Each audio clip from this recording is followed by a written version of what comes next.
नमस्कार दोस्तों, पेश है फिर से एक नई कहानी। एक समय की बात है। किसी एक राज्य में हरिदेव नाम का एक राजा राज्य करता था। उस राजा के 3 बेटे थे। उसकी ख्वाहिश थी कि उसका सबसे काबिल बेटा उसकी राजगद्दी संभाले, लेकिन वह इस बात को लेकर चिंता में था कि तीनों में से किसे वह अपना राजपाट सौंपे। एक दिन राजा को एक तरकीब सूझी। उसने उसी समय अपने तीनों बेटों को बुलाया और कहा, बेटे, आज मैं तुम सबसे एक सवाल पूछता हूँ। जो भी मेरे प्रश्न का सही उत्तर देगा वही इस राज्य का नया राजा होगा। इसके बाद राजा ने अपने तीनों बेटों से प्रश्न किया कि बताओ, अगर तुम्हारे सामने एक अपराधी खड़ा हो तो तुम लोग उसके साथ क्या करोगे। इस पर राजा के पहले बेटे ने कहा, उस अपराधी को सजाए मौत दी जानी चाहिए। वहीं दूसरे बेटे ने कहा, अपराधी को काल कोठरी में बांध देना चाहिए। जबकि तीसरे बेटे ने कहा, पिताजी, हमें उस सज़ा देने से पहले इस बात की जांच करनी चाहिए कि उसने सही में अपराध किया है या नहीं। राजा को अपने तीसरे बेटे की बात ज़्यादा पसंद आई। राजा ने अपने तीसरे बेटे से कहा कि क्या तुम अपनी बात को साबित कर सकते हो। इस पर राजा के तीसरे बेटे ने सभी को एक कहानी सुनाई। एक राजा था जिसके पास एक बुद्धिमान तोता था।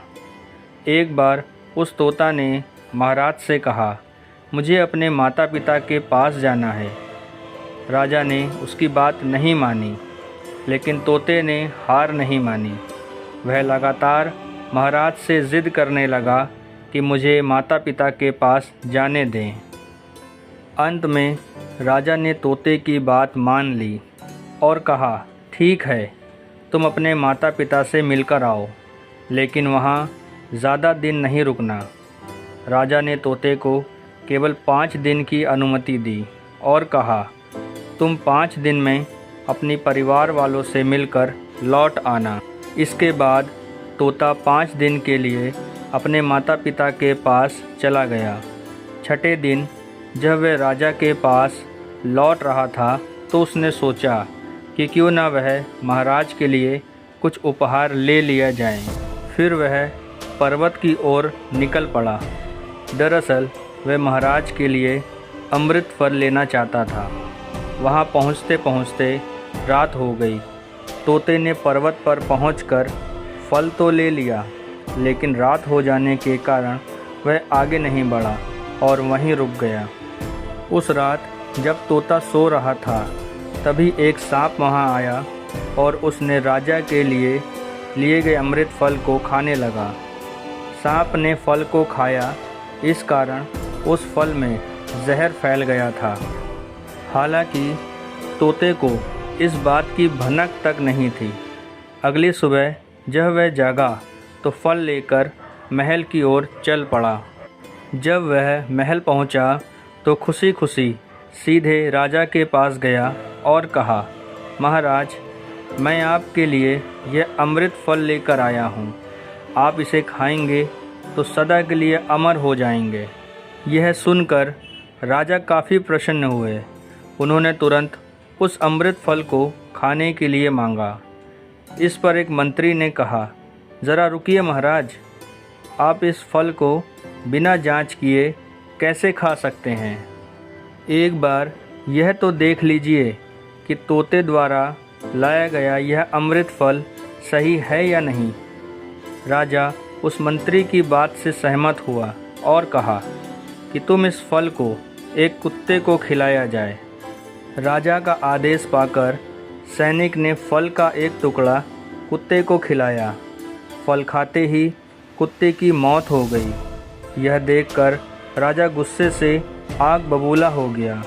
उसने क्रोध में आकर तलवार से तोते के सिर को काट दिया, साथ ही फल को भी फेंकवा दिया। कुछ समय बाद ठीक उसी स्थान पर एक पौधा निकल आया। यह देखकर राजा को लगा कि यह उसी जहरीले फल का पौधा है। उसने सभी को आदेश दिया कि उस पेड़ का फल कोई नहीं खाएगा। कुछ दिन बाद एक वृद्ध व्यक्ति उस पेड़ के नीचे आराम करने के लिए रुका। उसे भूख भी काफ़ी ज़ोर से लगी थी। उसने उसी पेड़ से फल तोड़ा और खाने लगा। फल खाने के बाद वह बूढ़ा व्यक्ति एकदम से जवान हो गया। राजा ने जब यह देखा तो वह आश्चर्यचकित रह गया। उसे समझ आ गया कि वह फल जहरीला नहीं था। उससे बहुत बड़ी गलती हो गई है। उसने बिना सच्चाई जाने तोते को मार दिया। इसे लेकर उसे काफ़ी पछतावा भी हुआ। इसके लिए वह मन ही मन खुद को कोसने लगा। तीसरे राजकुमार की कहानी खत्म होने के बाद राजा हरिदेव ने उसे ही अपना उत्तराधिकारी नियुक्त किया। इसके बाद राज्य में जश्न मनाया गया और राजा के तीसरे बेटे को राजा बना दिया गया।